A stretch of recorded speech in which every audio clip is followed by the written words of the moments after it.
Hello বন্ধুরা, তোমাদেরকে দেখাতে চলেছি পশ্চিম মেদিনীপুরের খুবই একটি বিখ্যাত প্যান্ডেল। সেটি হলো আমলাশুলি সার্বজনীন দুর্গোৎসবের পুজো প্যান্ডেল। পৌঁছে গেছি আমলাশুলিতে। এই বছরের পুজোর এখানের প্যান্ডেলের থিম হলো পুরনো সেই দিনের কথা। পুরনো সেই দিনের কথাতে এখানে ফুটিয়ে তোলা হয়েছে কলকাতার বা আশেপাশের শহরের পুরনো দিনে যেসব যানবাহন চলতো, সেই সব যানবাহনের কিছু মডেল, কিছু ভাঙা অংশ দিয়ে তৈরি এখানে পুরো মণ্ডপ। আর অনেকগুলি সর্ষের তেলের যে টিন হয়, সেই টিনকে কেটে সেগুলোর ভিতরে লাইটিং দিয়ে করা হয়েছে এখানের পুরো লাইটিংটা। এই যে দেখতে পাচ্ছ, এগুলো হচ্ছে টিন। সেগুলো দূর থেকে দেখলে এক অসাধারণ লুকস একটা এখানে দেখা যাচ্ছে।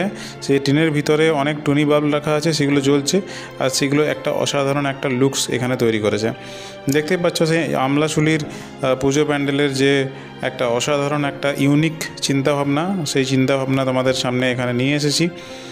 যদি আমাদের চ্যানেলে কেউ নতুন থাকো, অবশ্যই চ্যানেলটা সাবস্ক্রাইব করবে, তার পাশে যে বেল আইকন হয় সেটাকে প্রেস করে দেবে এবং নিজের পরিচিত সবার মধ্যে ভিডিওটা শেয়ার করে দেবে। আর ভালো লাগলে অবশ্যই লাইক কমেন্ট করবে। তো দেখতে পাচ্ছ এখানে বিভিন্ন বাইকের যে ফেলে দেওয়া অংশ, যেমন মাডগার্ড, গাড়ির তেলের ট্যাঙ্ক, হেলমেট ইত্যাদি দিয়ে কিন্তু এখানে পুরো প্যান্ডেলের যে বাইরের অংশ সেটা কিন্তু সাজানো হয়েছে।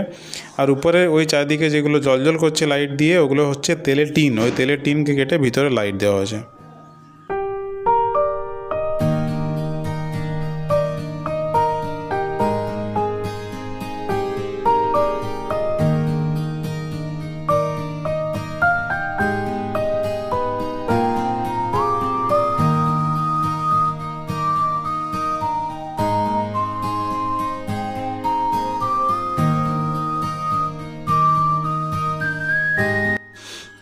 এখানে প্যান্ডেলের জাস্ট সামনেই একটা নৌকার মতো জিনিস বানানো হয়েছে, যে নৌকার মধ্যে রয়েছে হলুদ ট্যাক্সির সামনের অংশ এবং পুরনো যুগের যে স্কুটার হতো সেই স্কুটারের সামনের অংশ। সেই ট্যাক্সিগুলোতে এবং স্কুটারগুলোতে আবার লাইট।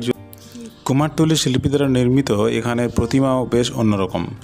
এখানে চারপাশের প্যান্ডেলের যে বাইরের অংশ, বহির্ভাগ, সেখানেও কিন্তু একটা নীল রঙের আভা দিয়ে অন্য রকম জিনিস দিয়ে পুরো সাজানো হয়েছে চারদিকটা। আর যেখানে মা আছেন এই জায়গাটায় কিন্তু সিলিংটা দেখো, জাস্ট সিলিংয়ের উপর থেকে কিছু লণ্ঠনের মতো লাইট দেওয়া হয়েছে, যেগুলো এখানের যে একটা এখানের যে পরিবেশ সেটাকে আরও অন্যরকম করে দিয়েছে। মায়ের মূর্তি, মায়ের সাজ সম্পূর্ণ একটা অন্য রকম দেখে না, পুরো ইউনিকনেস আছে এর মধ্যে। আর এখানে মায়া মূর্তি যেখানে আছে সেই ভিতরের অংশের চারদিকে অনেক ছোট ছোট ছিদ্র আছে। প্রত্যেকটা ছিদ্রতে যে লাইটগুলো দেখতে পাচ্ছ, এগুলো হচ্ছে প্রদীপের মতো লাইট দেওয়া আছে, যদিও টুনি বাল্ব, কিন্তু প্রদীপের মতো দেখতে সেই লাইটগুলো এখানে জ্বলছে। তো এখানের যে কল্পনা, যে থিম, সেটাকে ফুটিয়ে তোলা হয়েছে এত নিখুঁতভাবে যে সেটা বলাই বাহুল্য। তো আমলাশুলি থেকে বেরিয়ে আমরা আরেকটু এগিয়ে চললাম হোমগড়ের দিকে। হোমগড় সার্বজনীন পুজোর প্যান্ডেলে দেখতেই পাচ্ছ এবছর এখানেও প্রতি বছরই ভালো প্যান্ডেল করা হয়। প্রচুর এখানে মানুষের ভিড়। আজকে ষষ্ঠীর দিনে দেখতে পাচ্ছি প্যান্ডেলটাও বেশ সুন্দর হয়েছে। বাইরের দিক থেকে একদম একটা মন্দিরের মতো লাগছে। কোন মন্দিরের আদলে তৈরি হয়েছে সেটা এখানে লেখাও নেই, আর ঠিক বুঝতে পারছি না, কারণ ভারতবর্ষে একই রকম দেখতেও অনেকগুলো মন্দির আছে, মানে একটু আধটু ডিফারেন্স থাকে, সেটা অনেক সময় বোঝা যায় না। তো এই হোমগড়ের প্যান্ডেলের যে বাইরের মন্দিরের মতো একটা রূপ, এবং সেটা লাইটিংয়ের দ্বারা একদম এত সুন্দরভাবে এখানে ফুটে উঠেছে যে না দেখলে নিজের চোখে বিশ্বাসই করা যায় না। পুরো মাঠ জুড়ে প্রচুর দোকান বসেছে, একটা মঞ্চে এখানে অনুষ্ঠানও চলছিল। এরপর প্যান্ডেলের ভিতরে ঢুকে যাচ্ছি। ভিতরে ঢোকার সময় গেট থেকে শুরু করে ভিতরে দেওয়ালের চারদিকে প্রচুর কারুকার্য রয়েছে, থার্মোকল দিয়ে করা হয়েছে, আর বিভিন্ন জিনিস দিয়ে এখানের যে নকশাগুলো সেগুলো ফুটিয়ে তোলা হয়েছে। ভিতরে ঢুকলেই আমরা আস্তে আস্তে পৌঁছে গেছি প্যান্ডেলের একদমই অভ্যন্তরে, একদম গর্ভগৃহে। সেখানে উপরে একটা দারুণ ঝাড় বাঁধা হয়েছে, সেটা তোমাদেরকে দেখাচ্ছি। আর ঠাকুরের সৌন্দর্যটাও দারুণ, প্রতিমা এখানে দেখে নাও।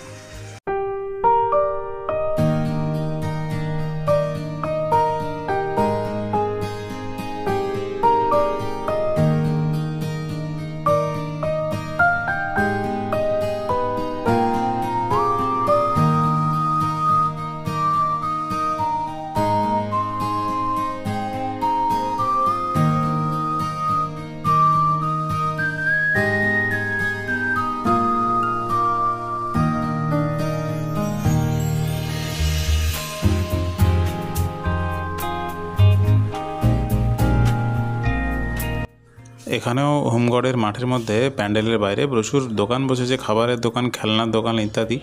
দেখতে পাচ্ছ মানুষের এখানে ঢল অলরেডি শুরু হয়ে গেছে ষষ্ঠীর দিন থেকে। সপ্তমী অষ্টমীতে চলবে বাউল গানের প্রোগ্রাম, এখানে জাস্ট শেষ হলো। এরপরে এখানে নাচের অনুষ্ঠান আছে। তো প্রতিদিনই বিভিন্ন রকম অনুষ্ঠান চলবে, তার সঙ্গে এখানে খাওয়া দাওয়ার মজা। এখান থেকে বেরিয়ে আমরা পৌঁছে গেলাম গড়বেতা। হোমগড়ের পরেই জাস্ট কিছু দূর গিয়ে গড়বেতা স্টেশন মোড় যে প্যান্ডেল, সেই প্যান্ডেল এখন তোমাদেরকে দেখাচ্ছি। ঢোকার মুখে একটা সুন্দর গেট করা হয়েছে, অনেকটা লম্বা জুড়ে এরকম একটা সিলিং সাজানো হয়েছে, আর নিচের দিকে লাইটিংগুলো বেশ একটা অন্যরকম নতুনত্ব আছে। তো এইগুলো পেরিয়ে গেলেই আমরা মেন প্যান্ডেলে পৌঁছে যাব, যেটা হচ্ছে দিল্লির লালকেল্লার থিমে করা হয়েছে এই বছর। সেই লালকেল্লার যে প্যান্ডেল, সেখানে আমরা পৌঁছে যাব। সেখানে লেজার লাইটের শো করা আছে, সেগুলো তোমাদেরকে দেখাবো, দেখতেই পাবে এরপরে।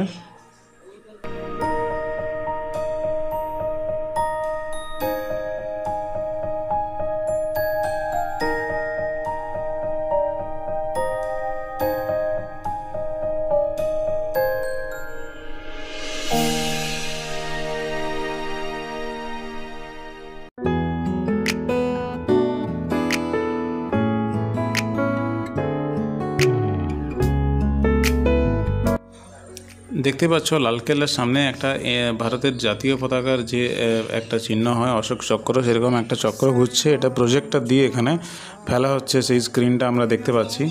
আর উপরে যে রঙগুলো দেখতে পাচ্ছ, এখানে কিন্তু গেরুয়া, সাদা, সবুজ এই তিনটা রঙের লেজার লাইট দেওয়া হয়েছে, যেগুলো দূরে দূরে এরকম যে ঘরগুলো আছে বা গাছগুলোতে আছে অনেক দূর পর্যন্ত এই তিনটে রঙের লাইট দেখা যাচ্ছে, লেজার লাইট। সেগুলো একটা আলাদাই এখানে পরিবেশ তৈরি করেছে।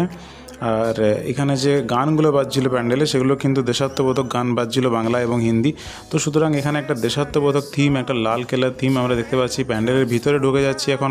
লাল রঙের কাপড় দিয়ে এখানে প্রবেশের রাস্তা করা হয়েছে। ভিতরে ঢুকে গেলেই দেখতে পাচ্ছি এখানে সুন্দর একটা সিলিং আছে, থার্মোকলের বিভিন্ন নকশা দিয়ে কাজ করা হয়েছে। আর দেওয়ালগুলোতে বিভিন্ন ছোট ছোট লাইট আছে, যেগুলো এখানে যে নকশা সেগুলোকে আরও বেশি সুন্দরভাবে দর্শনীয় করে তুলেছে। সামনের প্রতিমাটা আমরা দেখে নেব, তারপর আমরা এখান থেকে বেরিয়ে যাব। ভিডিওটা তোমাদের কেমন লাগলো কমেন্টে অবশ্যই জানাবে, আর অনেক বেশি লাইক এবং নিজের পরিচিত সবার মধ্যে শেয়ার করে দেবে। দেখা হচ্ছে অন্য কোনো জায়গার ভিডিওতে। ততদিন পর্যন্ত সবাই ভালো থেকো, টাটা।